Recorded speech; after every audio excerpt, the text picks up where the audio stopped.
नमस्ते, मैं अभिनय आकाश और प्रभा साक्षी के इस खास कार्यक्रम में एमआरआई में आपका स्वागत है। एक बार फिर से हम आपके सामने मोस्ट रिलायबल इन्फॉर्मेशन यानी एमआरआई के साथ मौजूद हैं। हलाल एक अरबी शब्द है जिसका मतलब होता है पाक।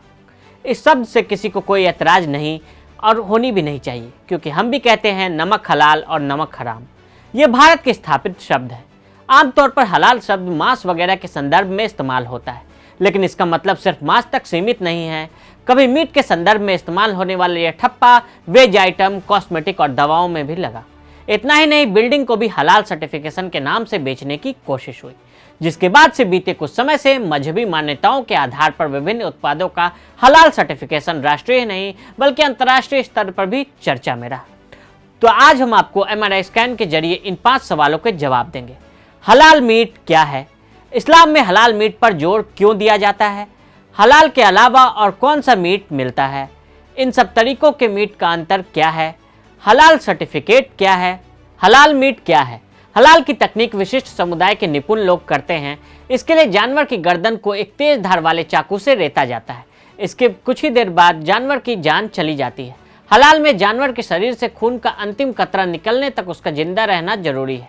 मुस्लिमों में हलाल विधि से काटे गए जानवरों को खासकर खाया जाता है। इस्लामिक मान्यताओं के अनुसार हलाल होने वाले जानवर के सामने दूसरा जानवर नहीं ले जाना चाहिए। एक जानवर के हलाल होने के बाद ही दूसरे को ले जाना चाहिए। अगर मार्केट की भाषा में समझें तो हलाल का मतलब वह प्रोडक्ट है जो शरिया कानून के मुताबिक है। इस्लाम में हलाल मीट पर जोर क्यों? हलाल एक अरबी शब्द है जिसका प्रयोग कुरान में भोजन के रूप में स्वीकार करने योग्य वस्तुओं के लिए किया गया है। इस्लाम में आहार संबंधी कुछ नियम बताए गए जिन्हें हलाल कहा जाता है। हलाल का मतलब जायज़ और हलाल नहीं है, उसका मतलब उनके इस्तेमाल में लाया जाना इस्लाम में नाजायज़ है। अगर बाजार की भाषा में समझें तो हलाल का मतलब वह प्रोडक्ट है जो शरिया कानूनों के मुताबिक है। टाइम्स ऑफ इंडिया की रिपोर्ट के मुताबिक हलाल जानवर को काटने का पारंपरिक तरीका है। हलाल के अलावा कोई भी मीट इस्लाम में प्रतिबंधित है, इसलिए भी हलाल मीट पहचानने के बहुत से तरीके पर कई बार बहस भी हुई। झटका क्या है? झटका में जानवरों के दिमाग को इलेक्ट्रॉनिक शॉक देकर शून्य कर दिया जाता है ताकि वो ज़्यादा संघर्ष ना करे, जिसके बाद अचेत अवस्था में धारदार हथियार से सिर धड़ से अलग कर दिया जाता है। मांसाहार खाने वाले हिंदू और सिखों में झटका मीट खाया जाता है। हलाल सर्टिफिकेट क्या है? भारत में अलग अलग वस्तुओं के लिए अलग अलग सर्टिफिकेट का प्रावधान है जो उनकी गुणवत्ता सुनिश्चित करते हैं। जैसे औद्योगिक वस्तुओं के लिए ISI मार्क, कृषि उत्पादों के लिए एग मार्क, प्रेसिडेंट फल उत्पाद जैसे जैम अचार के लिए FPO, सोने के लिए हॉलमार्क आदि। लेकिन हलाल का सर्टिफिकेट भारत सरकार नहीं देती है। भारत में ये सर्टिफिकेट कुछ प्राइवेट संस्थान जैसे हलाल इंडिया प्राइवेट लिमिटेड, हलाल certification services India private limited, Jamiat Ulama Hind हलाल ट्रस्ट आदि देते हैं। भारतीय रेल और विमानन सेवाओं जैसे प्रतिष्ठानों से लेकर 5 स्टार होटल तक हलाल सर्टिफिकेट हासिल करते हैं, जो यह सुनिश्चित करता है कि जो मांस परोसा जा रहा है वो हलाल है। मैकडोनाल्ड, डोमिनोज, जोमेटो जैसी बहुराष्ट्रीय कंपनियां तक इसी सर्टिफिकेट के साथ काम करती हैं।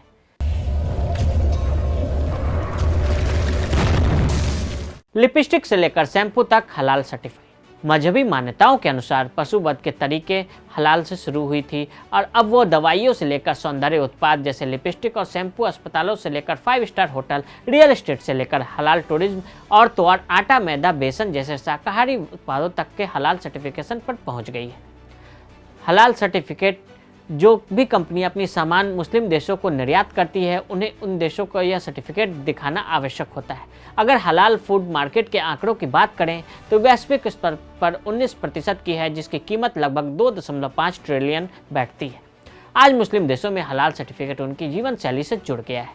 वे इस उत्पाद को नहीं खरीदते जिस पर हलाल सर्टिफिकेट नहीं हो।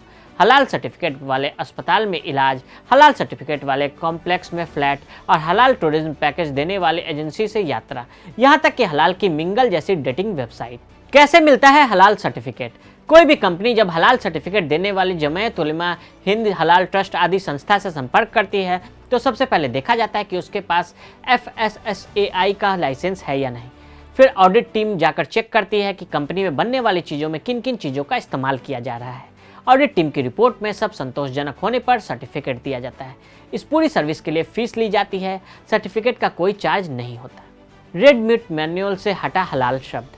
वाणिज्य और उद्योग मंत्रालय के तहत आने वाले कृषि और प्राकृतिक खाद्य उत्पाद निर्यात विकास प्राधिकरण एपडा ने रेड मीट से संबंधित अपनी नियमावली से हलाल शब्द हटा दिया।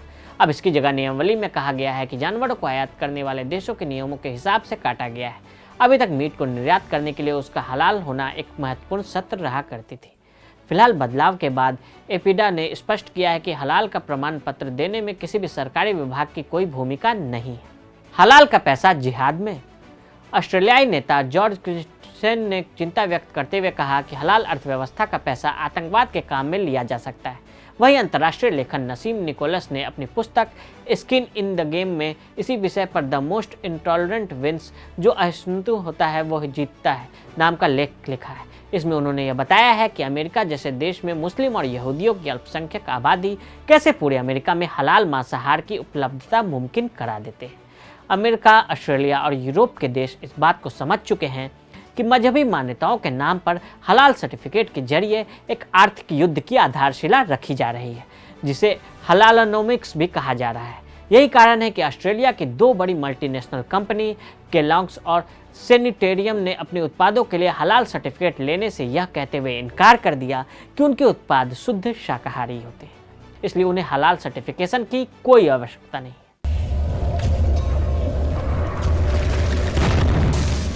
किसी भी भोज्य पदार्थ, चाहे वो आलू के चिप्स हो या कुछ और, हलाल तभी माना जा सकता है जब उसकी कमाई का एक हिस्सा जकात में जाए।